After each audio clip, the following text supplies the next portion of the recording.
సీట్లు గెలిస్తే అవి 216 చేస్తారు. కాంగ్రెస్ బీజేపీ లేనటువంటి గవర్నమెంట్ రావాలని నేను ఇదే బీజేపీ పార్టీకి చెప్తున్నా.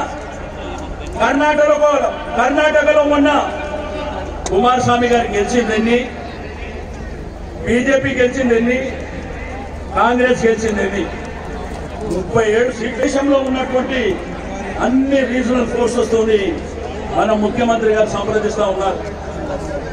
పక్కన ఉన్నటువంటి వైఎస్ఆర్ కాంగ్రెస్ పార్టీ కానీ అందరితో సంప్రదించి డెఫినెట్ గా ఈ దేశంలో మే 27 తర్వాత దేశ రాజకీయాలు మారబోతున్నాయి.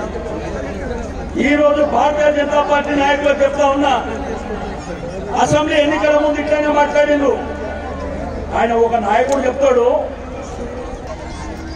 మరి ఆయనని మంత్రి ఎందుకు తీసేందుకు, ఇప్పుడు ఎందుకు టికెట్ ఇవ్వలేదు ఈ బీజేపీ పార్టీ వాళ్ళు చెప్పాలి.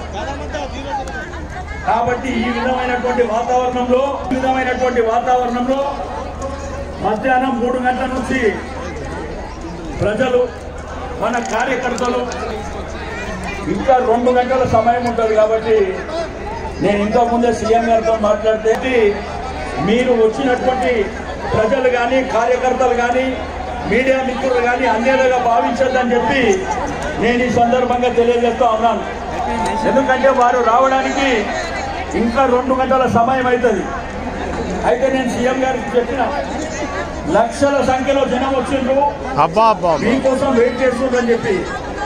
కానీ మార్గ మధ్యంలో ఇబ్బంది అవుతుంది. కాబట్టి మీరు నాయకులు మాట్లాడుకొని